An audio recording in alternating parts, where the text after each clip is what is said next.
Hello everyone, आप सभी लोगों के लिए एक बहुत ही बड़ी न्यूज लेकर आया हूँ। एक बहुत बड़ी वैकेंसी आप लोगों के लिए आई है बिहार के अंदर।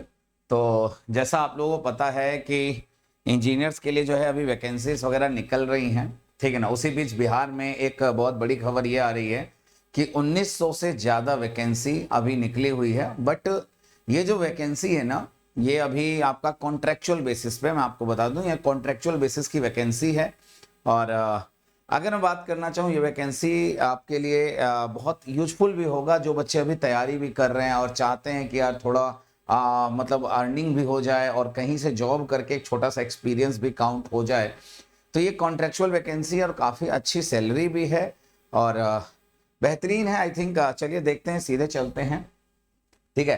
तो डियर, अगर मैं बात करना चाहूँ, बिहार सरकार राजस्व एवं भूमि सुधार के अंदर ये आया हुआ है।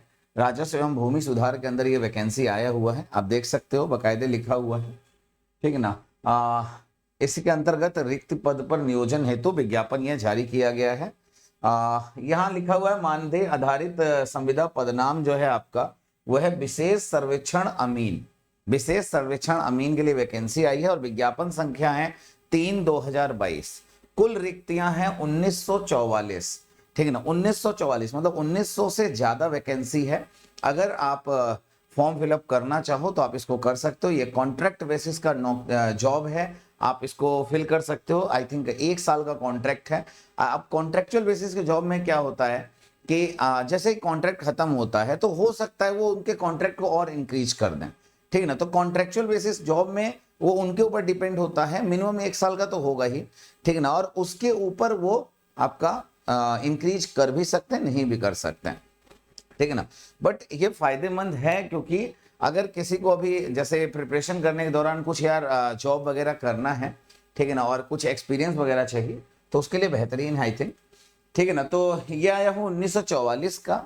और उसके साथ साथ यहाँ लिखा हुआ है प्रेस विज्ञापन जो है इसका, वैकेंसी है अनुसूचित जाति का 293, अनुसूचित जनजाति का 12, अत्यंत पिछड़ा वर्ग का 288 वैकेंसी, पिछड़ा वर्ग 161 वैकेंसी, पिछड़े वर्ग में महिलाएं अगर हैं तो 93 वैकेंसी, अनारक्षित मतलब जनरल कैटेगरी 1005 वैकेंसी, और आर्थिक रूप से कमजोर वर्ग है तो उसके लिए 92 वैकेंसी अलग से है, ठीक है ना। और रिक्तियों की संख्या घट और बढ़ सकती है, मतलब ये टेंटेटिव है, मतलब ये वैकेंसी इंक्रीज और डिक्रीज दोनों हो सकती है। मतलब आई थिंक इतना तो हो ही जाएगा। और अगर मैं यहाँ बात करना चाहूँ, आरक्षण जो भी है, महिलाओं को 35% 36 आरक्षण मिलेगा, ठीक है ना। ये आरक्षण मिलेगा ही, ध्यान रखिएगा। विशेष सर्वेक्षण अमीन का जो वैकेंसी आया है, इसमें सिविल इंजीनियर में डिप्लोमा, अगर बात करना चाहूँ, न्यूनतम योग्यता जो है, ये सिविल इंजीनियर में डिप्लोमा के लिए आया हुआ। मतलब अगर किसी ने डिप्लोमा किया हुआ है सिविल इंजीनियरिंग से तो ये उसके लिए ज्यादा बेनिफिशियल है। तो कोशिश यही करिए कि सिविल इंजीनियरिंग में डिप्लोमा अगर है, अगर आप सिविल इंजीनियर से हो, सिविल इंजीनियरिंग से अगर आपने डिप्लोमा किया है तो आप ये फॉर्म भर सकते हैं, ठीक है। मैं आपको फिर से बता दूं, ये कॉन्ट्रैक्ट बेसिस का जॉब है। अगर यहाँ सैलरी की बात करें तो 31,000 एक बेस पे सैलरी है, ये तो आपको मिलेगा ही। उसके साथ साथ यहाँ बाकायदे लिखा है मोबाइल लैपटॉप इंटरनेट का जो एक्स्ट्रा खर्चा होगा हर महीने का, आपको महीने का 4,000 रुपए दिया जाएगा, ठीक है ना। इन सब चीजों के एक्स्ट्रा खर्च के लिए, ठीक है ना। हो सकता है आपका ये खर्च जो है वो ऑफिशियल वर्क के पर्पज से भी हो, ना भी हो, ठीक है ना। तो ये आपके 4,000 रुपए आपको उस तरीके से दिए जाएंगे पर मंथ एक्स्ट्रा। 31,000 पे है, उसके ऊपर से 4,000 आपको ये मिलेगा और ये पूरे 1 साल तक आपको मिलेगा ये 4,000 रुपए। कॉन्ट्रैक्ट बढ़ और घट दोनों सकता है, ध्यान रखिएगा। 1 साल के लिए यहाँ लिखा हो, प्रति माह 12 महीने के लिए 4,000 मिलेंगे, ठीक है ना। विशेष सर्वेक्षण आमीन के चयन के पश्चात प्रशिक्षण के समय लैपटॉप मोबाइल एवं इंटरनेट होना अनिवार्य है। ये सारी चीजें होना अनिवार्य है, इसीलिए 4,000 रुपए एक्स्ट्रा दिए जा रहे हैं। इस हेतु उक्त नवनियोजित संविदा कार्मिक के लिए 1 वर्ष तक प्रतिमाह 4,000 रुपए अतिरिक्त भुगतान किया जाएगा सरकार द्वारा, ठीक है ना, ध्यान रखिएगा। और मात्र इंटरनेट पर व्यय के लिए 400 रुपए एक्स्ट्रा, मतलब इंटरनेट के लिए 400 रुपए एक्स्ट्रा, और मोबाइल लैपटॉप इन सब चीजों के लिए आपको अलग से 4,000 रुपए एक्स्ट्रा लगेगा। उसके पश्चात मतलब आगे के वर्षों में ध्यान रखिएगा, 1 साल तक आपको 4,000 मिलेगा और आगे के लिए इंटरनेट जो है, मतलब 1 साल के बाद अगर आपका कॉन्ट्रैक्ट रिन्यू करते हैं ठीक है ना, मान लो आगे के लिए कॉन्ट्रैक्ट देते हैं तो आपको 400 रुपये प्रति माह आपको मिलेगा ही मिलेगा इंटरनेट के लिए। लेकिन 1 साल के बाद 4000 देना बंद कर दिया जाएगा, यानी कि 31,000 और 4000 जो है अभी आपकी 35,000 सैलरी होगी 1 साल तक, और 1 साल के बाद जो सैलरी होगी 31,000 और 400, 31,400 टोटल सैलरी होगी। ठीक है, ध्यान रखिएगा। तो ये मैं वही बोल रहा हूं, तब तक के लिए प्रतियोजित आगे के वर्षों के लिए लिखा है ना, आगे के वर्षों के लिए मतलब कॉन्ट्रैक्ट आगे बढ़ाया जा सकता है। उम्र की सीमा बाकायदे यहाँ लिखी हुई है कि न्यूनतम उम्र जो है 18 वर्ष होनी चाहिए। कब तक? इस साल के जनवरी महीने में, मतलब 1/1/2022 तक 18 वर्ष कम से कम होना चाहिए। अधिकतम आयु जनरल कैटेगरी में 37 साल तक भी चलेगा। अनारक्षित मतलब जनरल कैटेगरी में महिलाओं के लिए 37 साल तक चलेगा। पिछड़ा वर्ग और पिछड़ा वर्ग के पुरुष महिलाओं के 40, ठीक है ना, और अनुसूचित जाति अनुसूचित जनजाति के लिए 42 वर्ष तक। तो आई होप कि आप सभी इसके अंदर वैलिड होंगे। अगर आप सिविल इंजीनियर हो, अगर आप यहाँ फॉर्म भर सकते हो। नियोजित अवधि क्या है? मानदेय आधारित संविदा के आधार पर नियोजन की अवधि नियोजन की तिथि से 31 मार्च 2024 तक के लिए होगा। मतलब अगर बात किया जाए कॉन्ट्रैक्ट बेसिस, आवश्यकता पड़ने पर इसे बढ़ाया जा सकता है। कॉन्ट्रैक्ट बेसिस की अगर मैं बात करूं तो कॉन्ट्रैक्ट बेसिस की बात 31 मार्च 2024 तक के लिए कॉन्ट्रैक्ट आया हुआ है। मतलब आप अगर जोड़ोगे तो 2023 पूरा और 2024 का मार्च, मतलब ऑन एन अप्रॉक्स 1 साल 5 महीने तक का अप्रॉक्स मान लो, ठीक ना। ये भी इस महीने का भी, इस साल का भी 2 महीना, अगले 3 महीना हुआ, तो 1 साल 5-6 महीना, मतलब 1-1.5 साल का आया हुआ है और इसे बढ़ाया जा सकता है, ठीक ना। तो उसके लिए टेंशन मत लो, अगर मिल रहा है ज्वाइन कर लो। अब देखो तो सर इसमें कैसे आपको लिया जाएगा, तो यू कैन सी दिस। विज्ञापन में वर्णित रिक्तियों का 3 गुना संख्या के आधार पर अभ्यर्थियों को काउंसलिंग के लिए आमंत्रित किया जाएगा।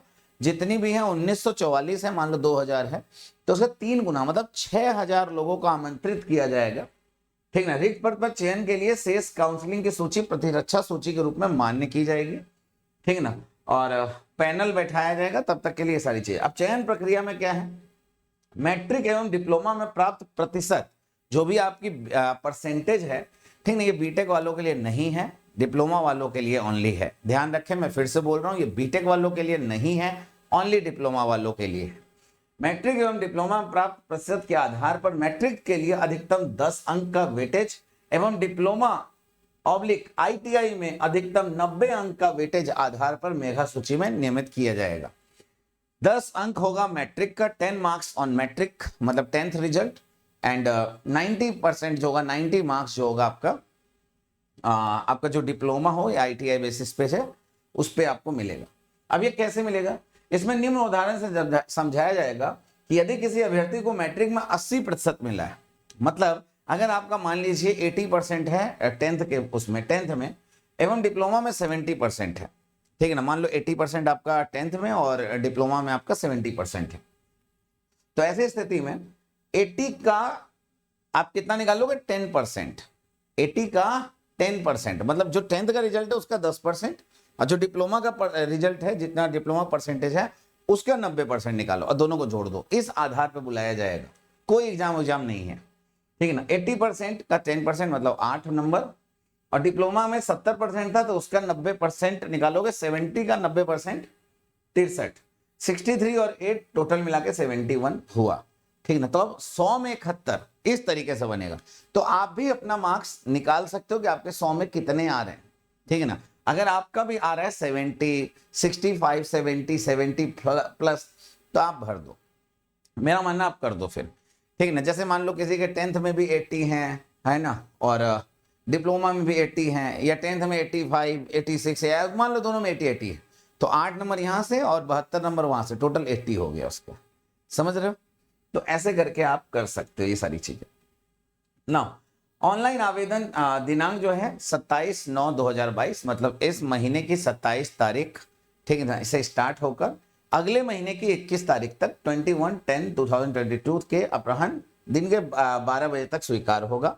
ऑनलाइन आवेदन के लिए आपको आवेदन का फाइनल प्रिंट निकाल कर रख लें, और भविष्य में किसी भी प्रकार से प्रचार हेतु वो आपके लिए जरूरत पड़ेगी। जो भी आप प्रिंट भरोगे, फॉर्म भरोगे, उसको प्रिंट आउट करके रख लेना, जरूरी है वो, ठीक है ना। और सारी चीजें आपको दी जाएंगे। और आपको कहाँ फॉर्म भरना है, विस्तृत जानकारी के लिए www.irc.bih.nic.in पर जाकर आपको ये फॉर्म भरना है।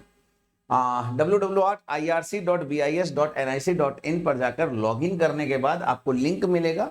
लिंक मिलने के बाद आपको फॉर्म भरना होगा, जिसमें आपको personal detail, educational detail, photo, signature, document upload कराया जाएगा, सारी चीजें, मतलब कोई चीज गलत नहीं होनी चाहिए, ठीक है ना। ये सारी चीजें होंगी। फिर उसके बाद आपका एक लिस्ट बनेगा, जो भी आपका मार्क्स आएगा उस हिसाब से, जिसका सबसे ज्यादा होगा ऊपर, उस हिसाब से करीबन 6000 बच्चों को बुलाया जाएगा, 3 गुना। अब 6000 बच्चों को जब बुलाया जाएगा, उनका डॉक्यूमेंट वेरिफिकेशन होगा, और डॉक्यूमेंट उसमें से कितने बच्चों को बुलाया जाता है, जितने ने फॉर्म भरा होगा उसमें से जितना बुलाया जाएगा उनकी लिस्ट आएगी, फिर उनका डॉक्यूमेंट वेरिफिकेशन होगा। आफ्टर दैट सारी चीजें होंगी, ठीक है ना। सो ये आया हुआ है वैकेंसी, 1944 वैकेंसी है। नॉर्मल मत समझना, 31000 प्लस 4000 मतलब 35000 सैलरी कम नहीं है। आप फॉर्म भर सकते हो और इसको ज्वाइन कर सकते हो। 20 सितंबर को ही आया है, अभी जस्ट अनाउंस हुआ है ये, ठीक है ना। और ये स्टार्ट भी हो जाएगा बहुत जल्दी, ठीक है ना। सो इसको फॉर्म जरूर फिलअप कर दीजिएगा। अगर आपका कोई दोस्त, भाई, रिश्तेदार कोई भी अगर सिविल इंजीनियरिंग से डिप्लोमा किया है तो उसको जरूर बताइएगा, और हमारे साथ जुड़े रहिए। इस चैनल को सपोर्ट करिए, इस चैनल को सब्सक्राइब करिए, और हमें इस आपके सपोर्ट से ही हम आज तक यहाँ पहुँच पाए हैं। तो इसको जितना ज़्यादा से ज़्यादा हो सके इस चैनल को शेयर करिए, इस चैनल को सब्सक्राइब करिए, ठीक है ना। और आपके ही सपोर्ट से हम आगे भी बढ़ेंगे, जिस तरीके से हम आज तक बढ़ते आए हैं, ठीक है। तो अपना सपोर्ट बनाए रखिए, इस चैनल को सब्सक्राइब कर लीजिए, वीडियो को लाइक कर लीजिए, और वीडियो देखकर आपको कैसा लगा, अगर आपका कोई भी क्वेरी है तो आप कमेंट बॉक्स में जरूर पूछिएगा। अगर आपको मार्क्स नहीं समझ में आए कि किस तरीके से मार्क्स मिलेगा 100 में, तो आप कमेंट में अपने 10th का और डिप्लोमा का परसेंटेज डालिए, मैं आपको बताऊंगा आपके 100 में कितने आ रहे हैं। अगर आपका और भी कोई क्वेरी है किसी भी तरीके का, आप हमसे संपर्क कर सकते हैं। कमेंट के माध्यम से आप हमसे सारी चीजें पूछ सकते हैं। कमेंट के अंदर जाकर आप हमें पूछ सकते हैं, सारी चीजें मैं आपको अनाउंस कर दूंगा। ओके, सो हमारे साथ जुड़े रहिए, बने रहिए। So till then enjoy, bye bye. तब तक के लिए सभी को जय हिंद, जय भारत।